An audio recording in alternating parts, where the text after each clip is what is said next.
আসসালামু আলাইকুম। আমি এবিএম জাকারিয়া রাজীব। আমি একজন পর্যটন কর্মী। আমার প্রতিষ্ঠানের নাম ট্যুর দি কালচার। আজকে আমরা এখানে দাঁড়াইছি, আমাদের দীর্ঘদিনের একটা দাবি ছিল আমাদেরকে নিবন্ধিত করার।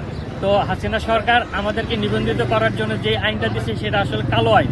এই আইনের মধ্যে আছে যে আপনাকে 10 লক্ষ টাকা ব্যাংক স্টেটমেন্ট দিতে হবে, 3 লক্ষ টাকা জামানত দিতে হবে। আপনি যতদিন ব্যবসা করবেন, যতদিন আপনার রেজিস্ট্রেশন থাকবে, ততদিন আপনার 3 লক্ষ টাকা জামানত থাকতে হবে। এটা আপনি এফডিআর করেও দিতে পারেন বা যে কোনোভাবে দিতে পারেন, কিন্তু 3 লক্ষ টাকা জামানত দিতে হবে। এবং আপনার রেজিস্ট্রেশন ফি হলো 3 বছরের জন্য 50,000 টাকা।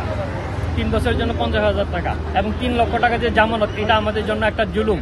এই জুলুমে থেকে বাঁচার জন্য আমরা এই আইনটা সংশোধন চাচ্ছি। আমরা রেজিস্ট্রেশন চাচ্ছি, কিন্তু আমাদের এই আইনটা সংশোধন করার দাবিতে আজকে আমরা এখানে অবস্থান কর্মসূচিতে অংশগ্রহণ করেছি। আমরা ট্যুর অপারেটর অ্যাসোসিয়েশনের সকল ট্যুর অপারেটরগণ এখানে এসেছি।